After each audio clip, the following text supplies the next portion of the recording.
Assalamualaikum warahmatullahi wabarakatuh. Perkenalkan, nama saya Muhammad Raffi Arrahman. Dengan NIM 2203834, sekarang saya akan menjelaskan tentang transmisi CVT. Sekarang saya akan menjelaskan tentang transmisi CVT. Yang pertama, ada pengertian terlebih dahulu. Transmisi CVT adalah jenis transmisi otomatis yang memungkinkan perubahan rasio gigi secara mulus dan kontinu, tanpa adanya perpindahan gigi yang terasa seperti pada transmisi otomatis konvensional atau manual. CVT menggunakan sistem pulikatron dan sabuk baja atau rantai yang bisa berubah diameter secara terus-menerus untuk mengatur perbandingan gigi. Hasilnya, pengemudi tidak akan merasakan perpindahan gigi yang tersendat-sendat karena transmisi CVT memberikan perubahan kecepatan yang lebih halus dan linear. Selanjutnya ada komponen. Yang pertama ada puli penggerak drive pulley. Puli penggerak ini terhubung langsung ke mesin kendaraan dan berfungsi sebagai komponen yang menerima tenaga dari mesin. Puli ini terdiri dari dua bagian kerucut yang dapat bergerak untuk mengubah lebar celah di antara keduanya. Yang kedua ada puli tertarik driven pulley. Puli ini terhubung ke roda melalui poros penggerak drive shaft. Puli tertarik berfungsi menerima tenaga dari puli penggerak dan mentransmisikannya ke roda. Ketiga ada sabuk baja steel bar. Sabuk baja adalah komponen yang menghubungkan puli penggerak dengan puli tertarik. Sabuk ini terdiri dari banyak elemen baja kecil yang dihubungkan oleh cincin baja, membuatnya kuat dan fleksibel. 4. Aktuator hidrolik. Aktuator hidrolik bertugas untuk mengontrol gerakan kerucut pada puli penggerak dan tertarik. Dengan menggunakan tekanan fluida hidrolik, aktuator dapat mengatur lebar celah di antara kerucut yang mengubah rasio gigi secara kontinu sesuai dengan kebutuhan pengemudi. Kelima, unit kontrol transmisi adalah komputer yang mengontrol seluruh sistem CVT. TCE ini menggunakan berbagai sensor untuk memantau kecepatan kendaraan, posisi pedal gas, kecepatan mesin, dan kondisi lainnya, kemudian mengirimkan sinyal ke aktuator untuk mengatur perubahan rasio gigi. Selanjutnya keenam, pompa oli. Pompa oli pada transmisi CVT digunakan untuk menyediakan tekanan fluida yang diperlukan aktuator untuk hidrolik dan komponen internal transmisi, menggerakkan, melumasi. Nomor 7 ada konverter torsi.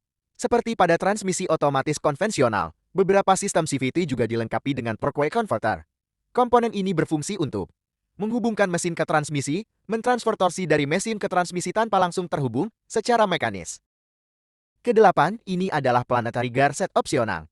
Beberapa transmisi CVT menggunakan planetary gear set sebagai tambahan, terutama untuk mengatur berkendara mundur, mode atau mengoptimalkan efisiensi di beberapa model kendaraan. Meski perannya tidak utama seperti pada transmisi otomatis konvensional, planetary gear set ini membantu meningkatkan fleksibilitas sistem CVT. 9.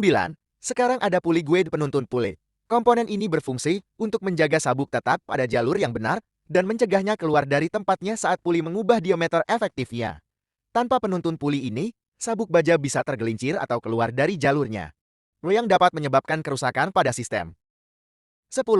Ini ada clutch coupling. Pada beberapa model CVT, sistem coupling digunakan untuk menghubungkan dan memutuskan hubungan antara mesin dan transmisi. Coupling ini memungkinkan perpindahan yang lebih halus dan dapat meningkatkan efisiensi kinesis transmisi. 11. Puli shaft poros pulley. Poros ini menghubungkan puli penggerak dan puli tertarik ke sistem penggerak roda.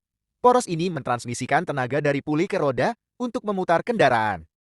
Terakhir, ada sistem pendingin. Sistem pendingin pada CVT membantu menjaga suhu transmisi tetap stabil. Karena transmisi CVT bekerja dengan tekanan hidrolik yang tinggi, panas yang dihasilkan harus dikelola dengan baik untuk mencegah keosan berlebih atau kegagalan komponen. Sekarang topik pembahasannya yaitu cara kerja. Yang pertama ada variasi diameter puli. Kedua puli dapat mengubah diameter aktifnya. Saat satu puli membesar, puli lainnya mengecil dan sebaliknya.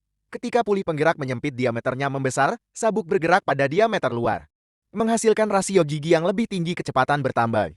Dan begitu juga sebaliknya. Kedua ada saat akselerasi. Ketika pengemudi menekan pedal gas, puli penggerak menyempit dan puli tertarik melebar, sabuk bergerak ke diameter lebih besar pada puli penggerak, memberikan rasio gigi rendah untuk menghasilkan torsi yang besar. Ini membuat mobil berakselerasi lebih cepat. Sekarang saat melaju cepat, ketika mobil sudah mencapai kecepatan tertentu, CVT akan menyesuaikan rasio gigi ke rasio tinggi, puli penggerak melebar dan puli tertarik menyempit, yang membuat sabuk bergerak ke diameter yang lebih kecil pada puli penggerak, meningkatkan kecepatan tanpa perlu mesin bekerja keras. Selanjutnya saat menanjak atau membutuhkan torsi lebih, CVT akan otomatis menyesuaikan rasio ke gigi rendah, memberikan lebih banyak torsi untuk membantu mobil mendaki tanjakan atau menarik beban berat. Selanjutnya saat deselerasi, puli penggerak melebar dan puli tertarik menyempit, mengurangi rasio gigi untuk memperlambat kendaraan dengan mulus. Untuk keunggulannya yaitu adalah akselerasi halus. Karena tidak ada perpindahan gigi, akselerasi berlangsung tanpa hentakan atau jeda. Efisiensi bahan bakar CVT selalu menyesuaikan rasio gigi yang paling efisien untuk menghemat bahan bakar dan performa optimal. Mesin selalu bekerja pada putaran terbaik untuk kondisi tertentu, baik saat akselerasi maupun cruising. Sekarang saya akan menjelaskan tentang kekurangan transmisi CVT. Yang pertama yaitu kurang responsif. Beberapa pengemudi merasa akselerasi CVT kurang bertenaga atau kurang dinamis dibanding transmisi otomatis atau manual. Selanjutnya pada biaya perbaikan. Jika ada kerusakan pada sabuk atau puli, biaya perbaikan bisa lebih mahal dibandingkan transmisi otomatis biasa. Dan yang terakhir adalah batasan performa. Tidak ideal untuk mobil performa tinggi yang membutuhkan akselerasi sangat cepat.